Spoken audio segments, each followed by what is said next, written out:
വെഞ്ഞാറമൂട് കൂട്ടക്കൊലപാതക കേസിൽ രണ്ടാം ഘട്ട തെളിവെടുപ്പ് പൂർത്തിയായി. പ്രതി അഫാന്റെ വാപ്പയുടെ സഹോദരന്റെ ചുള്ളാളത്തെ വസതിയിലും അഫാന്റെ വെഞ്ഞാറമൂടുള്ള വീട്ടിലും എലിവിഷം വാങ്ങി കടയിലടക്കം എത്തിച്ചാണ് തെളിവെടുപ്പ് നടത്തിയത്. വിശദമായ തെളിവെടുപ്പിന് ശേഷം പ്രതിയെ കൂടുതൽ ചോദ്യം ചെയ്യലിനായി കിളിമാനൂർ സ്റ്റേഷനിൽ എത്തിച്ചു.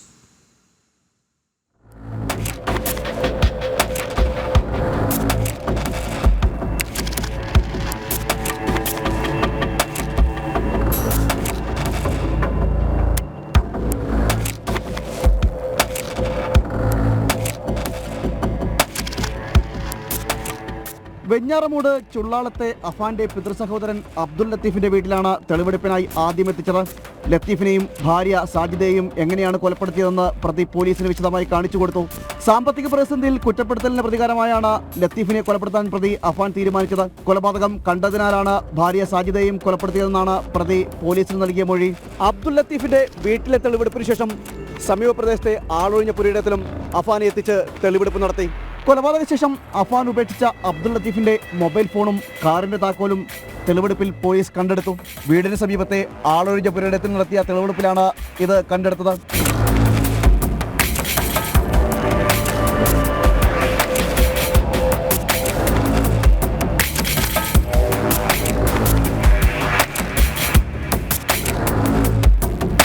തുടർന്ന് വെഞ്ഞാറമൂട്ടിലെ പേരുമലയിലെ അഫാന്റെ വീട്ടിലെത്തിച്ചും തെളിവെടുപ്പ് നടത്തി. വീട്ടിലെ തെളിവെടുപ്പിൽ മുളകുപൊടി, സിഗരറ്റ് എന്നിവ കണ്ടെടുത്തു.